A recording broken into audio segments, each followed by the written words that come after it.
Բարև ձեզ հարգելի հայրենակիցներ, ուղիղ եթերում Նոյան Տապանն է Երևանից, հիշեցնեմ, որ ուղիղ եթերի ընթացքում կարող եք զանգարել ամերիկյան 818-977-5121 եւ հայաստանյան 060 3511 հեռախոսահամարներով հարցեր ուղղել մեր տաղավարում գտնվող հյուրին։ Այսօր Նոյան Տապանի տաղավարում հյուրընկալել եմ կյանքի իրավունք իրավապաշտպան հասարակական կազմակերպության նախագահ Ռուզան Ադանալյանին։ Մեր հետևորդներին հիշեցնեմ, որ Նոյան Տապանի ուղիղ եթերները կարող եք հետևել Նոյան Տապանի Patreon-ում, Facebook-յան եւ YouTube-յան էջերում։ Բարև ձեզ, Տիկին Ադանալյան, շնորհակալ եմ Նոյան Տապանի հրավերն ընդունելու համար։ Տիկին Ադանալյան, փորձենք տարին ամփոփել, ինչ տեղ ունեցավ, ինչ ենք արձանագրել, ինչ գործեր կիսատ մնացին, որ պետք է տեղափոխվի 2026 թվական եւ ինչ հույս ունենք, որ այդ գործերը 2026-ին կավարտվեն։ Անդրադառնանք վերջին իրադարձություններին, գուցե եւ սա կարևորագույն թեմա է, որը ամփոփման ընթացքում պետք է որ անպայման խոսենք։ Վարչապետն ընդդեմ կաթողիկոսին։ Այս շարժում, այսպես ասած, երբ է ավարտվելու ըստ ձեզ, հատկապես որ մտավախություն կա արդեն, որ Նիկոլ Փաշինյանի պատարակները, այսինքն իր մասնակցության պատարակները կհասնեն արդեն մայր աթոռ։ Եվ ինչ է կարծում, ինչ է լինելու հատկապես դեկտեմբերի 28-ին այս կիրակի նման խոսակցություններ կա, հիշենք, որ դեռ Գյումրիում Ալեն Սիմոնյանը հայտարարում էր, որ մեկ օրը կլինի այն օրը, երբ կգնանք մայր աթոռ։ Վերջին իրադարձությունները մայր աթոռի հետ կապված վեհափառ հեռացիր, վեհափառի աջակիցները, այս ամեն ինչի մասին է խոսքում։ Եվ եթե խոսում ենք կյանքի իրավունքի մասին, այս հարաբերությունները եկեղեցի եւ պետություն, արդյոք սրանք սահմանադրական կարգի հավասարակշռության խախտման մասին չէ եւ հավատացյալների եւ կրոնական ազատության իրավունքների նկատմամբ ճնշում։ Տեսեք, որպեսզի շատ հետ չգնանք, բայց մի թեթև փոքրիկ ակնարկի նման, նշեմ, թե որտեղից սկսվեց եկեղեցու դեմ պայքարը։ Հիշում եք, ձեր հաշտակից նշել ենք թերևս մայիս ամսից, երբ վարչապետը եկեղեցին հայտարարեց որպես Չուլյանանոցի վերածված ինչ-որ կառույցի, այնուհետև Փաշազադեի արտահայտությունները, որ տարածաշրջանի համար հայ առաքելական եկեղեցին վտանգ է ներկայացնում, այնուհետև կաթողիկոսի կողմից Ժնևում արտահայտած իր դիրքորոշում արցախցիների եւ նրանց վերադարձի գերիների վերաբերյալ արտահայտությունները եւ դրանից հետո հաջորդաբար արդեն կարծես թե սկսեցին զարգանալ այս իրավիճակները, սակայն հիմա այս պահի դրությամբ, երբ դեռևս դրանք փոքրիկ քայլերով էին, առաջ մղվում, այսօր արդեն ստացել է այնպիսի մի մեծ թափ, այս ցնակնդին արդեն դարձել է այնպիսի մի մեծ կունդ, որ արդեն վտանգ է սպառնում մեր պետությանը, պետության կենսունակությանը եւ ընդհանրապես հայ առաքելական եկեղեցուն, հայ մարդուն։ Արդյունքում ստացվում է այնպիսի իրավիճակ, որ փաստորեն վարչապետը նախաձեռնում է այնպիսի պատարակներ, որոնց ժամանակ չպետք է հնչեցվեն, այսինքն խախտվում է եկեղեցու կանոնական ընթացակարգը եւ պիտի չհնչեցվի կաթողիկոսի անունը զուտ այն բանի համար, որ վարչապետը գործողիշխանությունը դեմ է կաթողիկոսի գործունեությանը։ Դրանից հետո էլ անմիջապես սկսեցին այլ եւ այլ չհիմնավորված արատավորող հանգամանքներ, տվյալներ տարածել մանկապողջության մասին, թմրանյութի օգտագործման մասին, ձայնագրության հետ կապված ինչ-որ դրվագներ, այս կամ այն սրբազանի վերաբերյալ չհաստատված անհիմն կծկտուր ինչ-որ տեղեկություններ, դա այլ մարտավարություններ զուտ սեղ շպրտելու եկեղեցու նկատմամբ, որտեղ մինչ այսօր դեռևս այդ տվյալները, այդ արատավորող տեղեկությունները հիմնավորված չեն։ Տիկին Ադանալյան, ասում եք եկեղեցու նկատմամբ, արդյոք սա եկեղեցու նկատմամբ է, թե որոշակի անհատների տեսեք, որոշակի անհատների, եթե վերագրենք քիչ առաջ թվարկածս ինչ-ինչ հանգամանքներ, եթե դրանք վերաբերվում են, վերագրում են ըստ վերագրողների, եկեղեցու ինչ-որ անհատ հոգևորականների, սակայն այսօր սլակները ուղղված են ուղիղ եկեղեցու դեմ, որովհետև արդեն ակնհայտ է այն քողարկված տրամաբանությունը, որ սա պայմանավորված է ոչ թե անձերով, այլ կոնկրետ ուղղված է հայ առաքելական եկեղեցու դեմ։ Հիմա եթե եկեղեցին ուներ ինչ-ինչ արատավոր երևույթներ, ապա որպես երկրի ղեկավար, ես կարծում եմ, եւ դա այդպես էլ պետք է լինի, որ այս հանգամանքները շտկելու, եկեղեցին նորոգելու, եկեղեցուն բարքերի ու վարքերի վերականգնման ինչ-ինչ գործընթացների հետ կապված չէր կարելի տնել ու եկեղեցին այսպես պախարակել։ Չէ՞ որ թե ընտանիքում, թե այլ եւ այլ կազմակերպություններում ցանկացած աշխատանքի վայրում, թեկուզ ընդհանուր կառավարություն, նախարարություն, այլ պաշտոնական վայրեր, եթե կան ինչ-ինչ անձերով պայմանավորված խեղաթյուրված գործընթացներ, ապա դա կունենա իր համապատասխան շտկելու գործընթացը, ոչ թե պախառակիչ, արատավորող ինչ-որ բաներ ասել, որոնք ուղղված են կոնկրետ հայ առաքելական եկեղեցուն։ Այս մարդկանց վերաբերյալ հնարավոր էր կազմակերպել այնպիսի միջոցներ, որոնցով հնարավոր լիներ յուրաքանչյուրին դնել իր տեղը, բայց հիմա, քանի որ առկա են գեոպոլիտիկ, դիվանաքաղաքական ինչ-որ ասպարեզներ, որոնք ուղղորդվում են դրսից, մասնավորապես ինչու՞ չէ նաև Վենետիկից, եւ այս հանգամանքների շուրջ, եւ հաշվի առնելով նաև որ հեղափոխությունը ուղղորդված է դրսից, այո, մենք բոլորս դա գիտենք, եւ ես պնդում եմ, դա իմ կարծիքն է, դա կարծում եմ բոլորը կհանգեն նման հետեւության, այս եկեղեցու թեմարշավը եւս պայմանավորված է դիվանաքաղաքական միջազգային ուղղորդմամբ, որովհետեւ հայ առաքելական եկեղեցին ոչնչացնելու ճանապարհին փաստորեն առաջինը քրիստոնեությունը ընդունած ազգը ունի բավականին մեծ կշիռ միջազգային կրոնական եկեղեցական ասպարեզում։ Հիմա եթե այս քայլերը տանում են դեպի դրան, ապա հայ առաքելական եկեղեցին այս միջազգային դիվանաքաղաքական հարաբերություններում կորցնելու է իր իրավազորությունը որպես սուբյեկտ, կորցնելու է իր իրավազորությունը։ Ահա սրան է տանում այս քաղաքական գործընթացները, որոնք բացառապես կրկնում եմ, այլևս անհեշտելի փաստ է, այլևս դյուզն ինչ կասկած չի մնացել սրանում, որ սա պայմանավորված է զուտ քաղաքական նպատակներով։ Հիմա այս ամեն ինչի ներքո, եթե իրականացվում են այնպիսի հանգամանքներ են տեղի ունենում, որ ինչ-ինչ հոգևորականներ, ասես ծաղկաքաղ է արված, հա, հոգևոր դաշտից, ինչ-ինչ անձանց, ովքեր դուրս են եկել կաթողիկոսի դեմ, եւ այս անձանց դիմաց բնականաբար միայն Նավասարդ Կճոյանը բավարար է քրեական գործերով եւ այլն հայտնի համացանցի տեղեկություններով իհարկե հարուցված քրեական վարույթներով, բնականաբար մնացած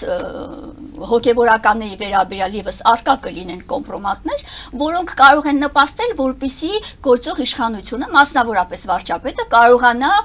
գործի դնել, պառակտել եկեղեցական հանդրույթը, այս ինստիտուտը, առաքելական եկեղեցին, եւ հասել այն հանգամանքին, որ պառակտվի, վերանա, ոչնչանա, որպես այդպիսին գոյություն չունենա, իսկ հայ առաքելական եկեղեցին բավականին գտնվում է իր բարձրության վրա եւ բավականին մեծ դեր ու նշանակություն ունի քրիստոնեության շրջանակներում։ Հիմա եթե այս ամեն ինչին ներքո մենք նայում ենք, որ մարտիկ ժողովուրդը հակված է դեպի եկեղեցին, այսինքն հայ առաքելական եկեղեցու հետևորդներ են, օրինակ Կովկասյան բարոմետրի տված տվյալների համաձայն, հարցումների համաձայն, ազգաբնակչության 80%-ը հետևում է հայ առաքելական եկեղեցուն։ Այսինքն հիմա այս պահին, այս քաղաքական հետապնդումների շրջանակներում ակնհայտ է դառնում, որ եկեղեցին մնացել է գործող իշխանության նպատակները կոտրելու, հա, երկիրը ազգակործյան ճանապարհով տանելու միակ դիմադրության օղակը, միակ օրգանն է մնացել եկեղեցին, որի շուրջ կարող է հավաքվել հասարակությունը եւ բռնել ինչ որտեղ կարողանալ կարճել եկեղեցուն։ Իսկ իշխանական ապարատը, համակարգը բնականաբար արդեն իսկ ակնհայտ է, որ հակված են թշնամի երկրի գործընթացներով, թշնամի երկրի նպատակները կատարման բանով, գործընթացով։ Հիմա ինչն է այստեղ, էական, որ այնպիսի դեպքեր ու հանգամանքներ են գրանցվել, այնպիսի իրավիճակներ են արձանագրվել, օրինակ Գյումրիում դեկտեմբերի 7-ին տեղի ունեցած պատարագի ժամանակ, որ պարտավորեցրել էին, որպեսզի չհնչեցվեր կաթողիկոսի անունը, բայց մարդիկ հնչեցրեցին։ Եվ շատ կազմակերպված ձևով, շատ բարձր առաքելությամբ եկեղեցու հոգևորականները չհանդուրժեցին այդ հանգամանքը եւ պատարագը մատուցեցին այն անձինք, ովքեր իշխանության կոնկրետ Նիկոլ Փաշինյանի աջակիցներն էին։ Եվ դա եղավ պատարագ, հա, եթե հարամը արված եկեղեցին, եթե հարամը արված այն պատարագը, որով պիտի ներկայանա հայ առաքելական եկեղեցին իր հավատավոր ժողովրդին, սա արդեն խափանված է։ Բնականաբար դա չէր կարող պատարագ կոչվել։ Կամ այս ամսվա 18-ին նորից դեկտեմբերի 18-ին Մայր աթոռում տեղի ունեցած այն բոլոր դրվագները, որոնք կատարվեցին, բոլորս ականատես ենք եղել, թե ինչպիսի քաշքշուկ, ինչպիսի պիղծ գործողություններ, ընդհուպ մինչև Տեր Վրդանեսի վատանալը խեղճ ուշագնաց էր եղել,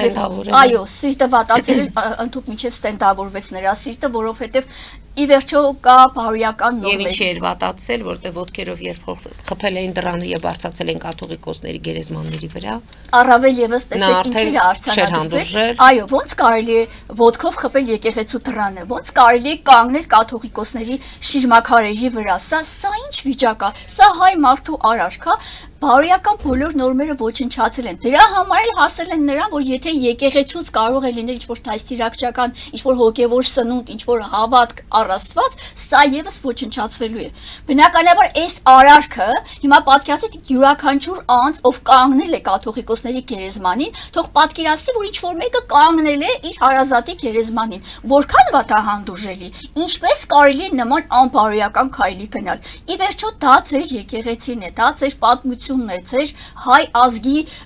առաքելությունն է, ձեր հոգևոր սնունդն է առաստված։ Ինչպես կարելի է նման լկտի պահվածք ցուցաբերել։ Հիմա այդ արարքը օրինակ, որպես իրավական արարք, իր մեջ պարունակում է խուլիգանության հատկանիշներ, եւ այդ անձինք, ովքեր դա կատարել են, պիտի ենթարկվեն քրեական պատասխանատվության։ Հիմա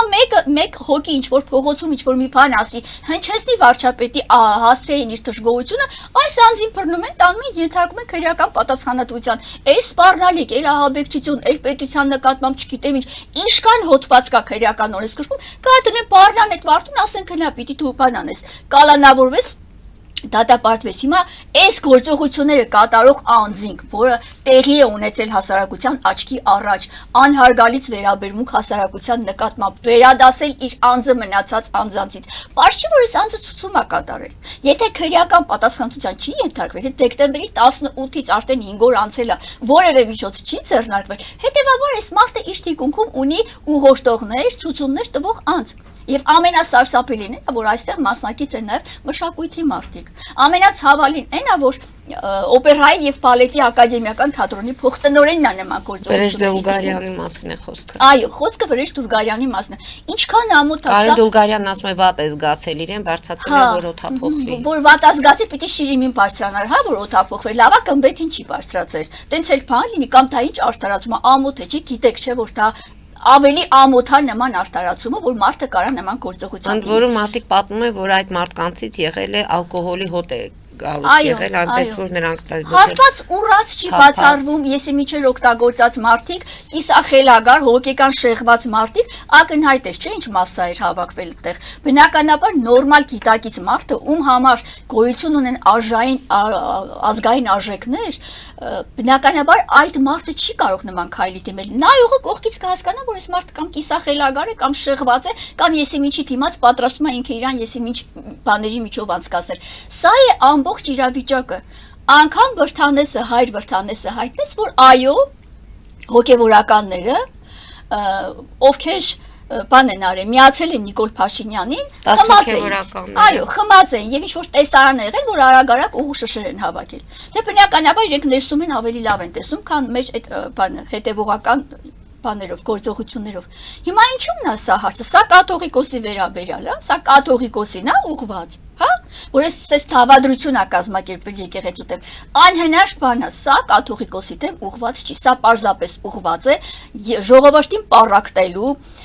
ժողովրդի ոգեղեն սահմանները քանդելու, ժողովրդին ստրկացնելու, զոմբիացնելու, դարձնելու ուղակի խոտ,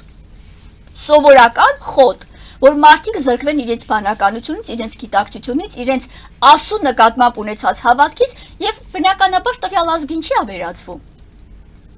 Հիմա ամենաէականը ինչու՞մն է հաստեղ, որ շարունակվում է այս գործողությունները։ Հիմա դեկտեմբերի 28-ին ըստ մամուլի հրապարակումների պիտի արշավ տեղի ունենա, հեշտական արշավ, այսինքն դեպի Մայրաթոր ու նաև ընդհուպ մինչև կաթողիկոսին դուրս բերելու, կաթողիկոսին կալանավորելու ընդհուպ մինչև, բայց ինչ միջոցներով է սա արվելու, որ օրենքի համաձայն հասկացանք, որ որևէ օրենք չի գործում Հայաստանում, բացառապես որևէ օրենք չի գործում, սա դարձել է սահմանափակ պատասխանատվությամբ ընկերություն, Հայաստանը վերածվել է դրան։ Մեկ այլ տեսանկյունից էլ ասեմ, որ վերածվել է քրեակատարողական հիմնարկի, այստեղ բոլորին ուղարկում են ԱԱԾ պատվալներ։ Հիմա նայեք ինչու՞մն է հարցը, եթե պիտի 28-ին արշավանք լինի, Շատ հնարավոր է որ բոլոր ճանապարհները փակեն, ոչ մի մեքենա չմոտենա, ոչ մի քաղաքացի չմոտենա, իրանք սուսուփուս գնան, պատարագի ժամանակ էլի խեղաթյուրեն պատարակը, էլի պղծեն այդ ամեն ինչը, գնան ինչ անեն։ Հավատում եք, որ սուսուփուս կգնան, այսքան ժամանակ եթե սուսուփուս գնացող լինեն, այսքան աղմուկ Այո, չի համարել։ նաև այդ տեսակետից չէ, որ մարդիկ չմոտենա, որ փախումներ չլինի, այդ տեսանկյունից եմ ասում, չնայած նրանց համար հոգ չէ, ոչ մարդկանց ասֆալտին փռելը, ոչ դատապարտելը, ոչ կալանավորելը, ոչ ծեծելը, ոչ բռնություն գործադրելը, այնպես որ ժողովրդավար երկրում այդ ամեն ինչը արդեն դարել է բնական նորմալ վիճակ, սա արդեն սովորույթ է դարձել։ Տարբերակ 1, որ գնան կաթողիկոսին վերցնեն տանեն ուղակի, եւ տարբերակ 2, որ այս հայտարարությունների զուգահեռ մարդկանց ուղակի անդադ խոճապ են ստեղծում, մարդկանց ստրեսի մեջ են պահում անընդհատ, որ մարդիկ նայում առավոտ շուտ բացում են համացանցում, վայ տեսնես ինչ եղավ, ում կալանավորեցին, ինչ ա եղել, ով ա հարձակվել։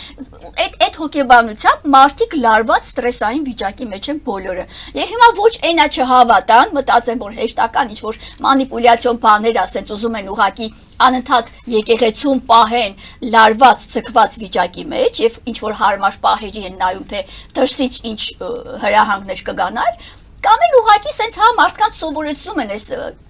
բաներին հայտարարություններին որ հետագայում էլ մի օր տեղի ունենա մարդիկ հա մտածեն չարին ու այդ օր անեն մարդիկ այնտեղ բացակային ասեն հա դե լավ ու այս ամեն ինչի հետ կապված շատ կուզենայի շեշտադրել օրինակ թշնամի երկրից եկած հայտարարությունները մասնավորապես Թուրքիայի մամուլում տեղադրված հրապարակումների համաձայն, որը նաև թարգմանաբար արկա է մեր մամուլում, նշված է այն մասին, որ դերևս Աթաթուրքի ժամանակներից Թուրքիան երազել է, որպեսզի հասնի իր երազած հաղթանակի շեմին, որը հենց հայ առաքելական եկեղեցու ոչնչացումն է եւ որին ներկապահին խանգարում է կարեկին բն։ Սա բնականաբար այս հայտարարությունն է։ Այդպես էլ այո, կաթողիկոսի հենց առաջին հարցին, որ արդյոք սա կաթողիկոսի դեմ է թե եկեղեցու դեմ, խնդրեմ թշնամի երկիրը մեզանից առաջ արդեն իսկ հայտնում է այդ մասին, որ իրենք մոտ են իրենց վաղեմի երազած հաղթանակին։ Էլ ինչ կաթողիկոս, ինչ հոգևորական, ինչ բան, կարկալույց եղած, բնականաբար մարդը ունի իր թիմը, ոնց որ ունի իր կառավարական թիմը, այնպես էլ ունի հոգևորական թիմը, որոնք պայքարում են եկեղեցու դեմ, խարխլելու հայ առաքելական եկեղեցին։ Եվ այս արարքները նաև Ինչով է նաև պայմանավորված, որ այո ամենուր կան հուդաներ, ամենուր կան 30 արծաթով ծախված հուդաներ, բոլոր բնակավարներում կա, դա եկել է թերևս աստվածաշնչյան ժամանակահատվածներից, բայց հուդան այդպես էլ այդ 30 արծաթը չվայելեց, ես խնդրում եմ այս 30 արծաթով կաշառվածներն իմանան, թե ինչպիսին եղավ հուդայի ճակատագիրը, հուդան այդպես էլ այդ 30 արծաթը չվայելեց և գնաց ինքնադատաստանի, այնպես որ այս անձանց վախեցեք Աստծուց, ասու ահը գլխներիցդ կտրելը Եվ դրա համար պիտի մեր ժողովուրդը ուշքի գա, չի կարելի ամեն ինչի միջով անցանք, այդքան տղայի գլուխ կերան, այդքան Արցախը հանձնեցին, այս ժողովուրդը ի վերջո խոշտանգման է ենթարկվում, եւ տարածքային, եւ կյանքերի, եւ բարոյական առումով, եւ ֆիզիկապես մարդկանց փաստորեն մնացել է մի օր վեճ կենան, բան անեն, կրակին մարդկանց վրա պրծնեն այս ամեն ինչից բանից, մարդկանցից էլ պրծնեն ժողովրդից է։ Սա է ամբողջ իմաստը եւ այլևս չի լսվում այդ պահը, որ չի ընդունվում, որ սա ուղղված է կաթողիկոսի դեմ։ Սա անհնար բան է ուղղակի։ Փաստերն այնքան շատ են, ապացույցներն այնքան շատ են, տեղեկությունների հակադարձող չկա։ Եթե կապված է կաթողիկոսի հետ, ապա այդ դեպքում ինչի է նրա եղբոր եզրասի հետ կապված այդ ԱԾ-ի որպես գործակալ փաստաթղթի հրապարակումը հիմա այլ ժողովուրդի օրաթերթին նա փորձում է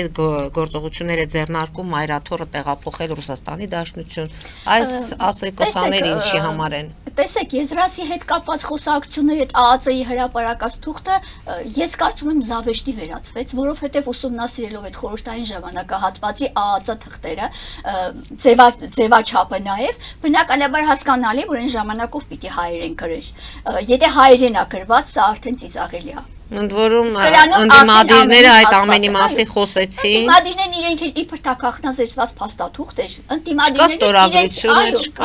դա փաստաթուղթ չի կարող կոչվել այն էլ ԱԱԾ-ի փաստաթուղթ այն էլ խորհրդային ժամանակներին ԿԳԲ-ի այո ժամանակվա փաստաթուղթ հիմիկվա մեր ԱԱԾ-ի նման չի որ գնա ոստիկանության դեր կատարի այդ 10 տիրաթավներին գնա հսկի շրջապատի տանի բերի ուղեկցի առանց պետհամարանիշների մեքենան ստացնի սենց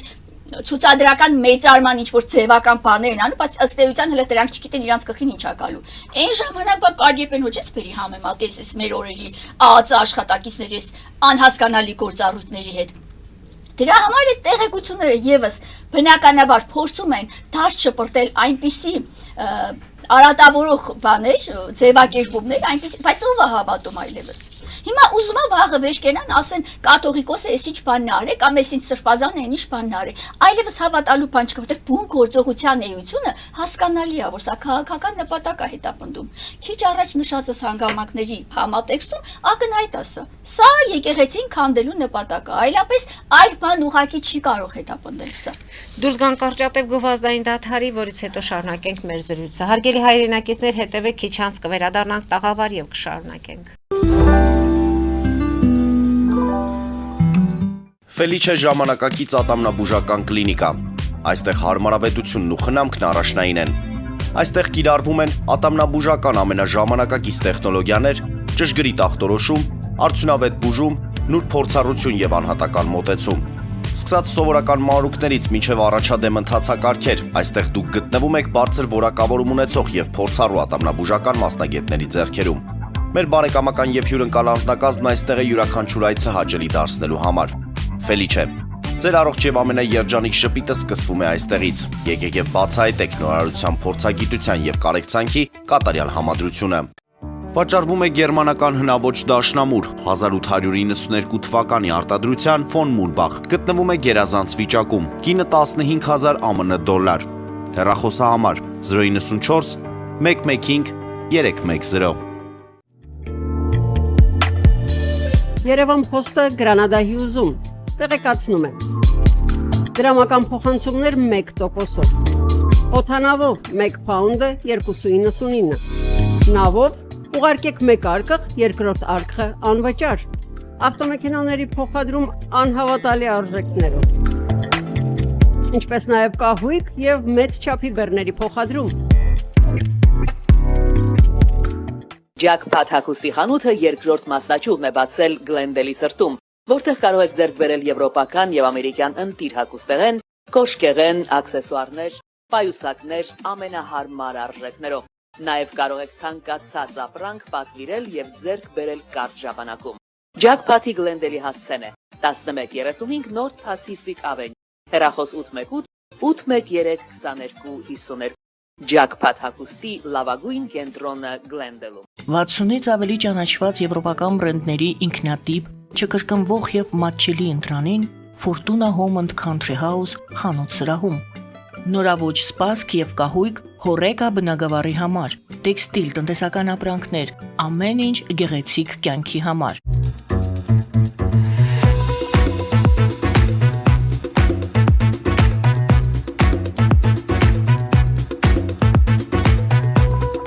Արարատ ռեստորան, ընտանեկան եւ ընկերական ժամանցի լավագույն հասցե, սիրված արտիստներ, հյուրընկալ մթնոլորտ, հարուստ ճաշացան, անմահական խորտիկներ։ Արարատ ռեստորան, հասցեն անփոփոխ, սիրով սպասում ենք ձեզ։ Լավագույն պաղպաղակ, բնական, համեղ եւ մատչելի գներով պաղպաղակը կարող եք ձեռք բերել բոլոր հայկական խանութներում։ Պահանջեք հայկական պաղպաղակ, Թամարա պաղպաղակ։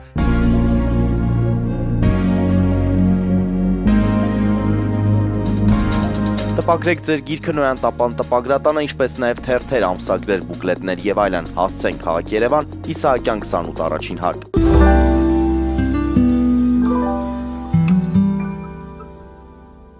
Հարգելի հայրենակիցներ, Նոյան տապանը կրկին եթերում է։ Տիկին Ադանալյան, հիմա փորձենք այս ամենի հետ կապված ամփոփել եկեղեցու հետ կապված իրադարձությունները համարում եք, որ բավականին վտանգավոր են։ Մենք խոսեցինք ամսի 18-ին տեղի ունեցած իրադարձության մասին, բայց հիշենք, որ այդ ժամանակ նամակ 10 հոգևորականները հանձնեցին քարտուղարություն Այո, ես ուզում եմ հասկանալ, թե օրինակ, հա, sense պարզ տրամաբանությամբ։ Եթե այդ 10 հոգևորականները դիմում էին նախատեսել, նամակեշ դիմում էր, նախատեսել էին, որպեսզի քարտուղարություն մուտքագրվիր, հա, բանը ընդամենը, ինչ էին հավաքել այդքան մարդ, ինչ էին այդպես գցել հետևներից այդքան բանը խմած ու կիսա, չգիտեմ ինչ եղած անձանց, ու sense ցուցադրական ինչ որ շքերթի էին դուրս եկել, թե տեսեք, մենք աջակիցներ ունենք նախորդ օրը ժամը տեղ։ Այո, օրը ժամ էին հայտնել, որ մարդիկ իրենց միանային, տեսանք ովքեր էին իրենց միացածները եւ կարող էին հայ-post ծառայության միջոցով իրենց նամակը, իրենց դիմումը ուղարկել մայրաթոր։ Ինչի համար է դիմում տանելու այդ ցերեմոնիան, այդ շքախմբով տենց բաներ անելը, ակնհայտ է, չէ՞։ Կամ ստուգողականներ ժողովրդի տրամադրությունները։ Այո, կկանգնի հետագայում այլ լայնածավալ միջոցառում նախատեսելու դեպքում ինչպիսի արդյունք կարող է ունենալ, ուղղակի տրամադրություններ են ստուգում, կամ է ես ունեմ նաև մեկ այլ կարծիք, որ իրենց թշնամի երկրին, այսինքն իրենց համար մեր թշնամի իրենց եղբայրական երկրի ղեկավարին Ալիևներին ցույց տալու, որ տեսեք մենք ինչպիսի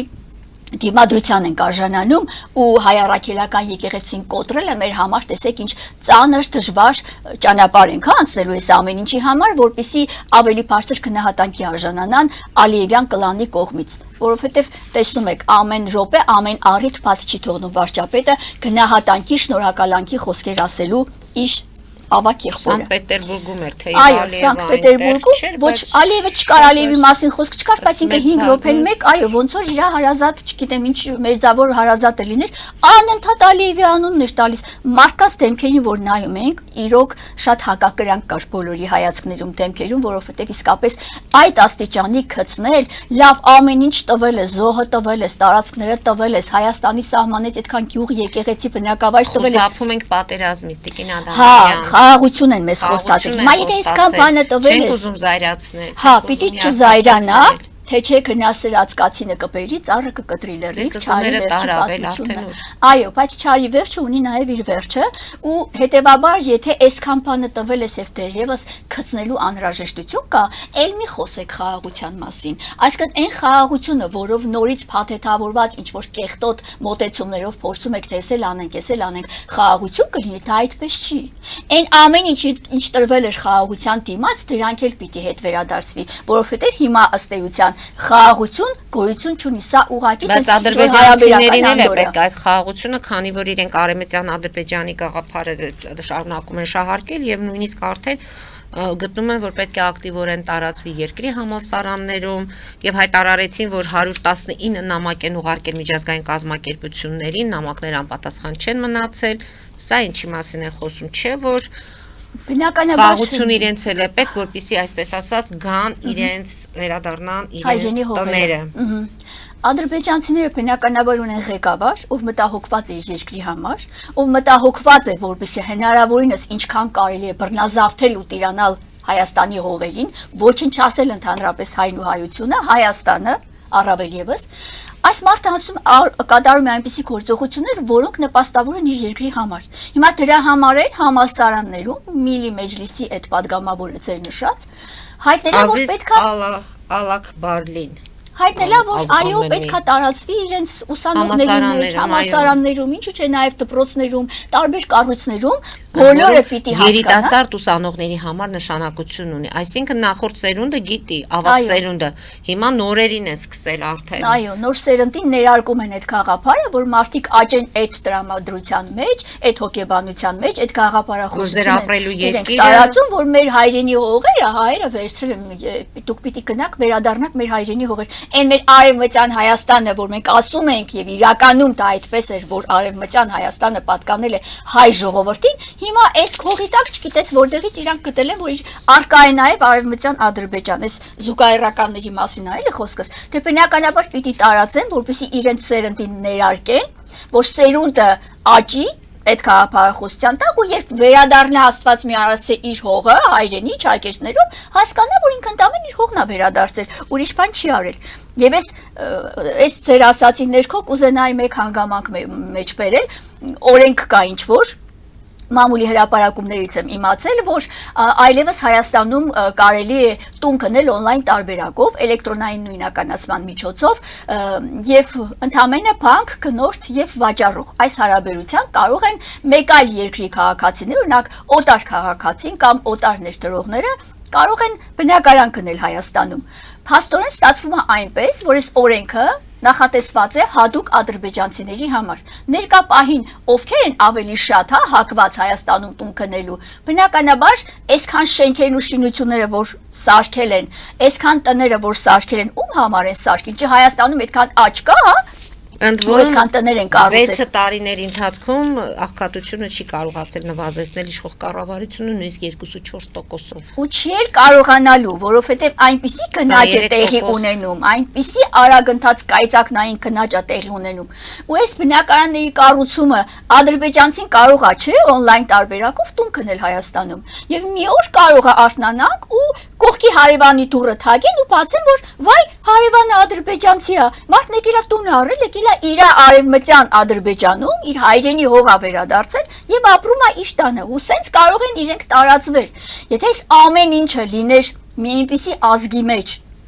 որը լիներ 50 միլիոն, 100 միլիոն ունենար ազգաբնակչություն, ելի կարելի էր ինչ-որտեղ հանգիստ նայել այս ամեն ինչին։ Բայց եթե 2.5-ից 3 միլիոնանոց ազգաբնակչություն ունեցող երկրում պիտի գան ու լցվեն են 300,000-ի մասին հələ չեմ խոսում, ուր մնաց այս on-line տարբերակով տներ առնելը, բնականաբար սա անհնար է աչք փակել այս ամեն ինչի առաջ, ու քեզ հետ համատեղ պիտի ապրեն այն անձինք, ովքեր այդքան զինվորի են գլխատել, ովքեր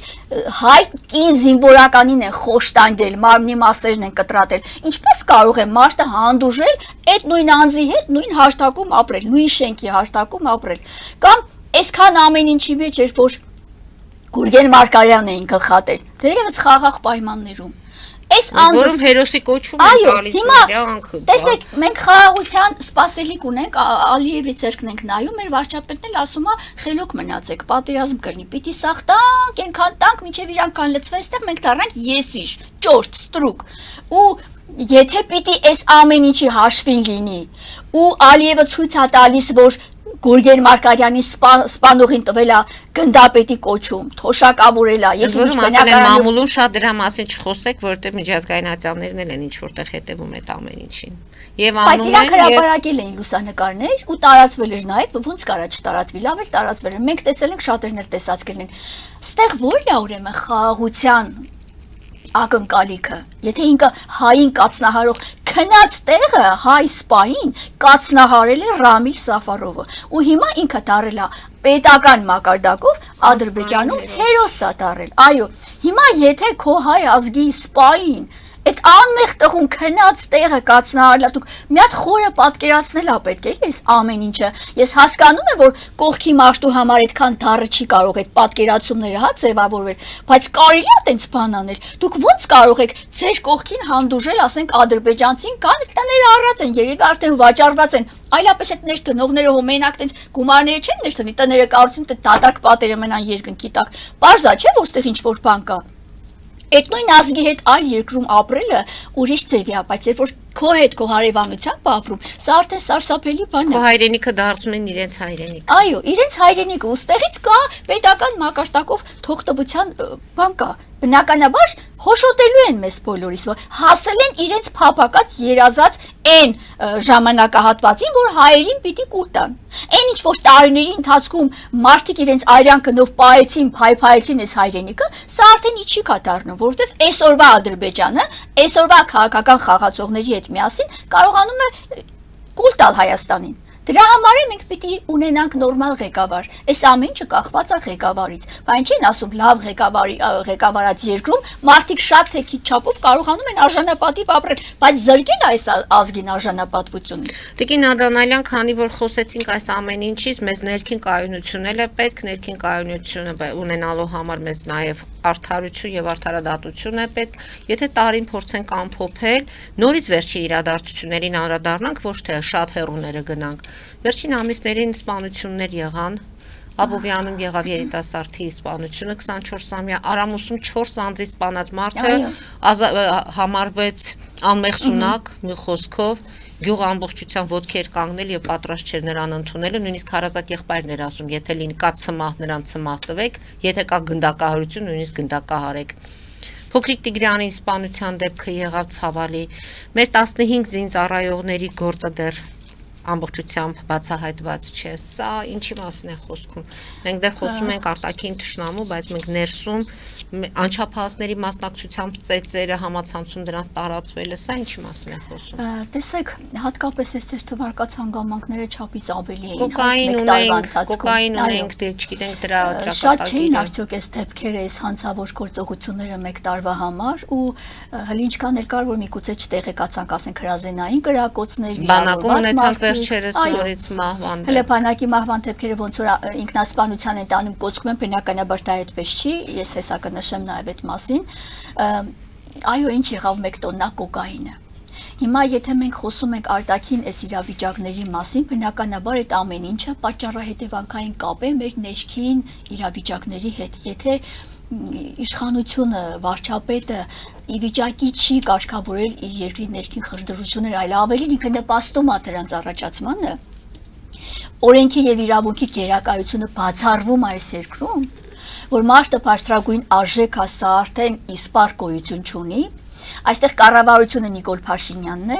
ինքն է որոշողը, դատարանները ինքն է, չկա այնպիսի դատավոր, որ իրան չենթարկվի, անգամ ասում հələ ես ուզում եմ տենամ այդ դատավորին, այդ ով է այդ դատավորը, որ կարա իմ ասածը չլինի,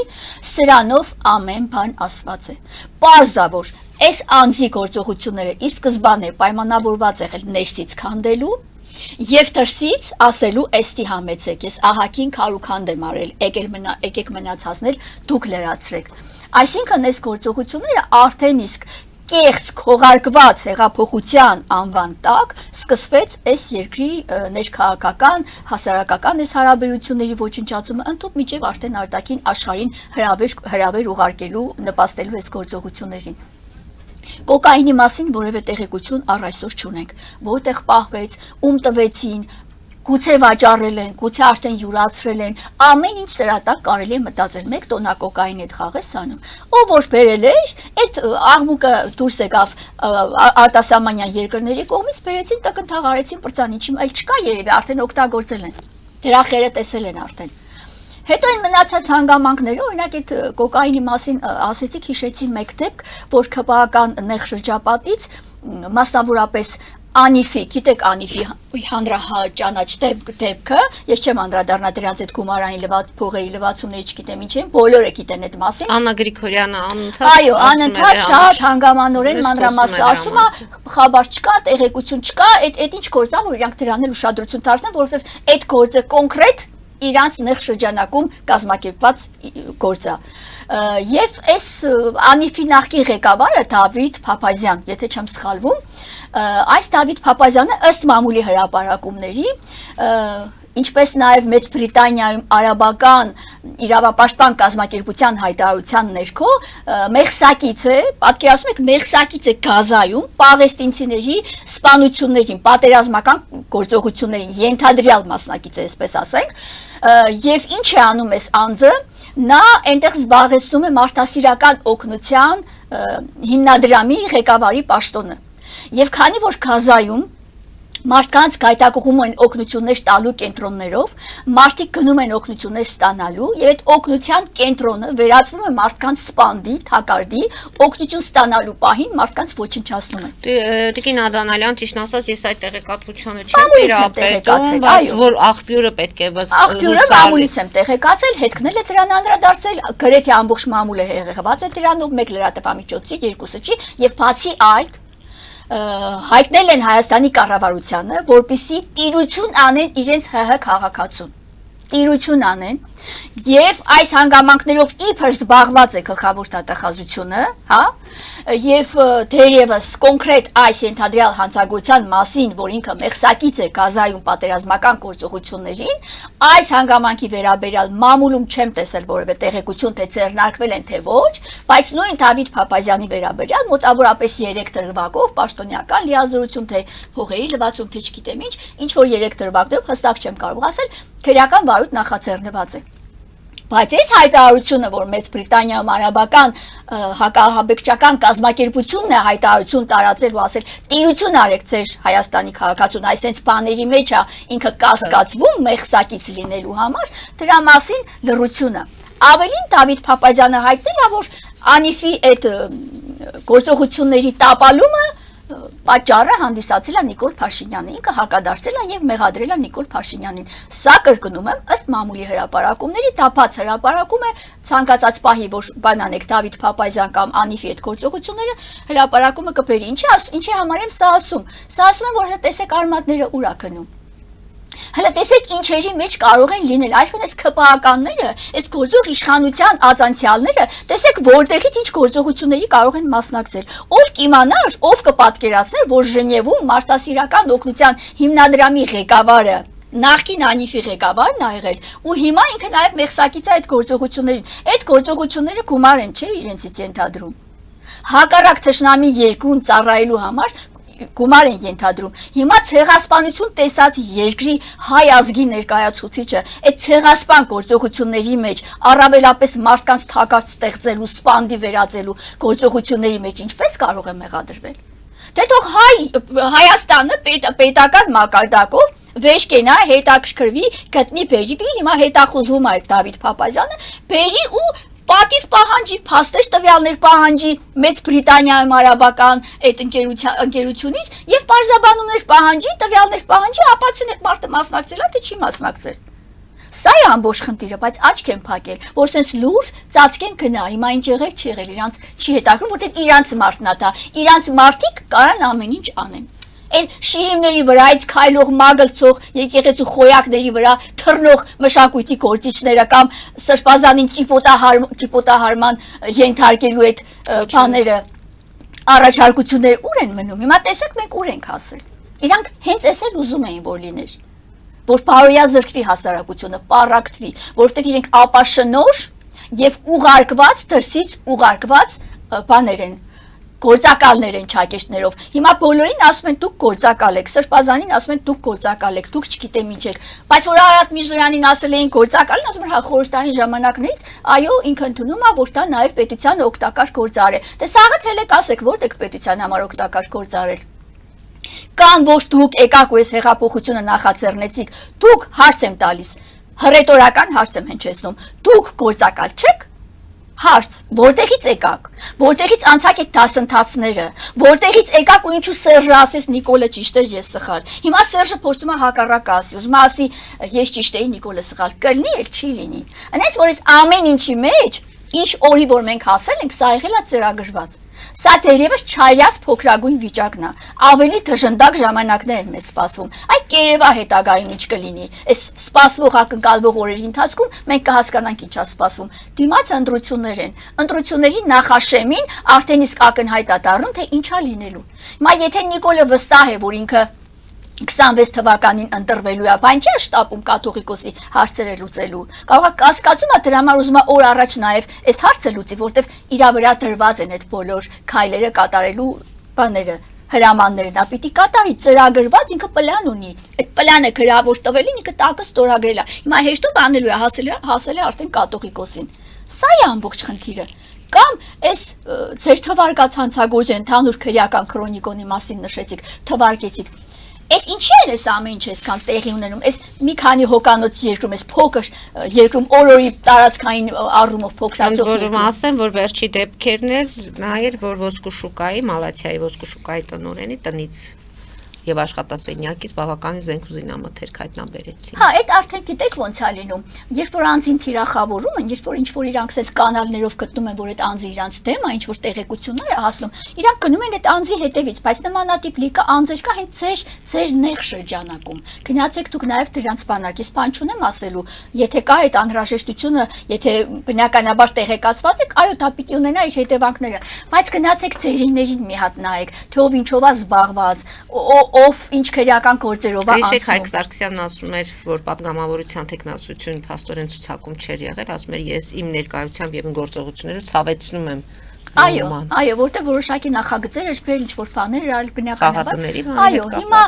այնպես որ Նիկոլինեղ շրջապատը թող իրեն տենց ապահովագրված չզգա, ցանկացած 5 րոպեն 1 կարող է ժամացույցի ի վնաս իրեն աշխատի եւ ինքը դուրս շպրտվի այդ շրջանակներից։ Հովիկ Աղազարյանի պատմությունը մեր համար շատ լավ դաս է եւ օրինակ ընդཐུպ միջև մարդու ներանձնական գործողությունները, ընդཐուպ միջև հեռախոսային անձնական խոսակցությունները հանեցին փռեցին արևի երես։ Այնպես որ թող ոչ մեկը տենց չոգևորվի։ Այս վերջերս հայտարարություններ տեսա գլխավոր դատախազությունից,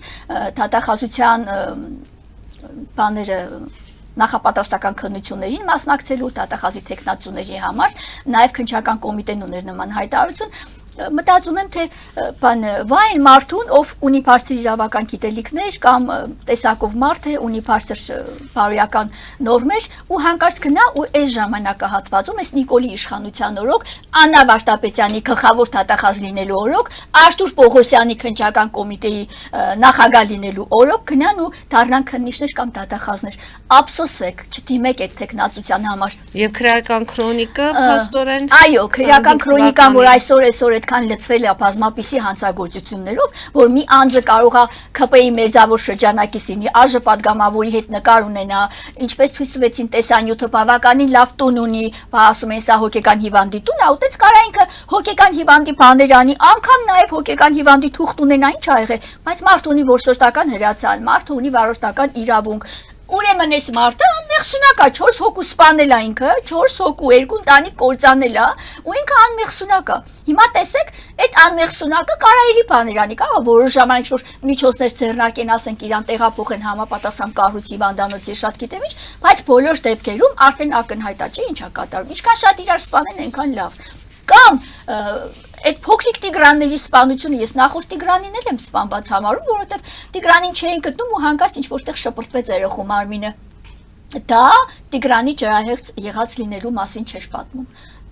Բոլոր դրվագները մանրամասն մենք ներկայացրել ենք։ Այո, եւ բնականաբար եւ Տիգրան Պետրոսյանը եւ Օգանեսովը երկուսն էլ մարդկային գործոնի զոհ դարձան ու անհասկանալի էր թե երեխաները ում ինչ էին արել։ Արդյոք երեխաների օրգանները տեղում չէին։ Ծնող այդ պահին կարող է ոչ մի բան չգիտակցի, հերձեն բերեն ձեռքը տան, առնի գնա հուղարկավորի ու վերջանա։ Ոչ մեկը չգիտի ինչ է կատարվել։ Ոչ մի տեղեկություն այլևս չստացվեց այդ մասին։ Կամ Աբովյանում տեղի ունեցած սպանությունը, որ կարող է մեկը խանչալը ձեռը առած հրապարակով օրը ցերեկով կանգառում բազմաշատայում այո այդ բանի դիմաց աչքի առաջ օրը ցերեկով այդքան հոց բազմության մեջ գնա մարդուն մի քանի անգամ դանակարի փրիկետի գնա սա ինչ է նշանակում սա ամենաթողությունն է սա նշանակում է որ անպատժելիությունը տվել անցել է իր բոլոր սահմանները 12 տարի է ձեր որդու գործը փաստորեն Իմ որդու գործը քանի որ մեր ժամանակը մոտենում է ավարտին ուզում եմ դրա համասներ խոսել Իմ որդու գործն էլ այս գործերի նման անպատժելիության արդյունք է, հա, այս սերմերը ցանում է գլխավոր դատախազը, հունց կհավաքում են մնացած իր ենթակաները, քննիչները, եւ հիմա իմ պատկերացմամբ տեսեք, ասում եք քրեական ենթամշակույթ, իրավական համակարգ ունի իր քրեական ենթամշակույթը, եւ իմ պատկերացմամբ իրավական համակարգի իջարկիչներով քրեական ենթամշակույթի գլխավերևում կանգնած է Աննա Վարդապետյանը։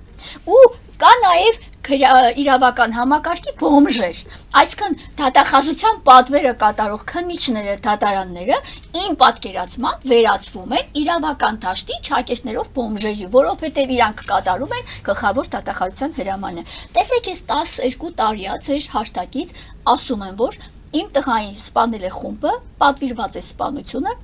Եվ մինչև հիմա դատաքննություն է գնում։ Հիմա այս երկրում 7 տարի Նիկոլի ղեկավարման օրոք է։ Հիմա հարց. կա այս երկրում արտարադատություն։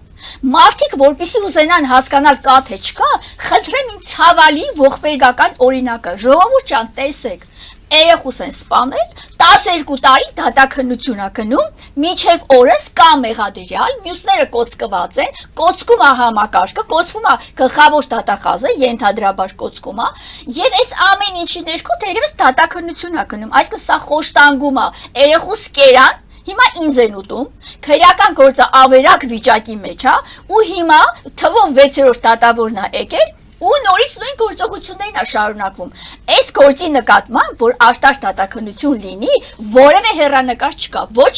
մեղադրող դատախազից, ոչ գործը քննող դատավորից, սա ուղղակի թատրոն է, ժամանակ են սպառում, որ վաղեմության ժամկետները սպառեն։ Սրանք չհակեշներով սիրահարված են մեղադրյալի վրա, թե մեղադրողը, թե դատավորը։ Սրանք սիրում են մարդասպաններին, իրանց եկամուտ բերող մարդիկ են սրանք։ Ու հիմա սրանք աշտարադատության գողեր են, գողացել են իմ ոչտու ապրելու իրավունքը մարդասպանները, հիմա համակարգը, հանձինս գլխավոր դատախազի եւ դատական համակարգի գողացել են իմ երեխայի աշտարակ դատաքննության իրավունքը։ Սենց բան աշխարհում գոյություն չունի, իրանք աշտարադատության գողեր են։ Երբեմն որ խոսում եմ մեղադրողի կամ դատավորի կամ սրա նրա հետ, նայում եմ դեմքերին, գիտեք, աչքերիս մեջ նայելով սուտ է խոսում։ Եկա դատախազ մարդ։ Նայում ես ուսադիրներին, նայում ես իրան, ու սենց իր սուտը, սենց ոլորելով բերանի մեջ ծամծմելով, նայում աչքերիս մեջ, ասում եմ, դանակի հարվածները տարբեր են խմբով սպանված արդյունքը։ Դու գիտես, որ այդտեղ այդ տվյալ անձն ա եղել, կոպչիկն ա եղել, գիտեք բոլորդ։ Խմբով են սպանել, նայում աչքերիս մեջ սուտ ա խոսում։ Քիչ ամենում ասեմ, տիկի շրտներ կդ արյունոտ ա մաքրի։ Արյունոտ է շրտներկդ, տղայիս արյունն է քո պամադային կսած, մաքրի բերանդ։ Հազիվ ինձ զսպում եմ, որ չասեմ, ու դերևս ինչ կոռեկտության, չգիտեմ ինչի համեստության կոչեր են անում, գետին եմ մտնեք 12 տարի մղկտալով դատարանների դռներն եմ թակում, այնուր ասի, վիզը Շիրակի մարզի դատարանի շեմին դրած, աշտարադատության եմ սպասում, մի դատարան, դա դատարան չի, դա դատարան մոլ է։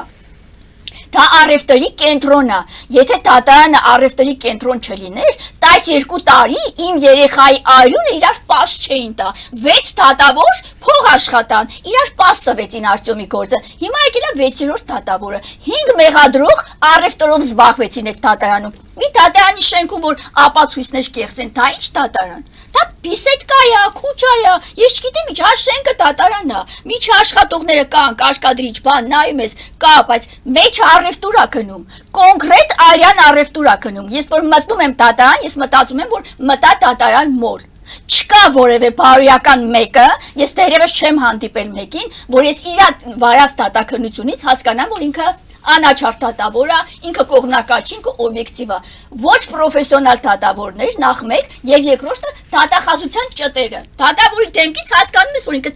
դատախազության ճուտն է, ստրուկն է, իր արած գործերից, իր արտահայտություններից, իր ձևակերպումներից, ամեն ինչ փաստում է աչքերին նայում ես, հասկանում ես, որ ինքը դատախազության մարդ է, ինչ ասին ինքը դա էլ անելու է, հեսա Նիկոլի դատարանը, դրա համար էլ ասում է, կա տենց դատավոր, որ իմ ասածը չանի, չկա Նիկոլ, չկա տես դատավոր։ Տիկին Ադանալյան, քանի որ մեր վերջի հաղորդումն է դիմացնել ամեն դեպքում նոր տարի է։ Ցավոք սրտի, մեր թեման այնպիսին է, որ կյանքի իրավունքի մասին է, քրեական գործերով հիմնականում սպանություններ բնականաբար պետք է ամփոփվեր այդ ամեն ինչը, բայց նաև թող սա լինի սոս որպես ազդակ մեր ազգաբնակչությանը, ես շատ կուզենայի, որ յուրաքանչյուր հայ այս ամեն ինչը պատկերացնի շատ ողջամիտ տրամաբանությամբ, յուրաքանչյուր մեր հայրենակից հասկանա, որ այս ամեն ինչը կինո չի, այս զոհերն ու այս սպանությունները հեքիաթներ չեն, պատմվածքներ չեն, տա Աստված բոլորի տուն ու տեղից հեռու մնա այս ամեն ինչը, բայց որևէ մեկը ապահովագրված չի, այ երբ որևէ մեկի հետ լինում այդ դեպքը նորակախին տալիս ու հասկանում, որ ոչ օրենք կա, ոչ իրավունք կա, ոչ դատ կա, ոչ դատաստան կա, անպատժելիությունը անցել է իր բոլոր սահմանները, բոլոր կարմիր գծերը։ Կցանկանայի, որ նոր տարում մենք էլ մեր ներդրումը ունենայինք 26 թվականի մեջ, ոչ միայն ակնկալիք ու սպասենք, թե տարին ինչ ա բերելու, մենք էլ տարվան ինչ-որ բան տանք, մեր աշտարամտությամբ, մեր համախմբվածությամբ, մեր միասնականությամբ, մենք կարողանանք սատարել մեկս մյուսից, որովհետև անջատված լինելը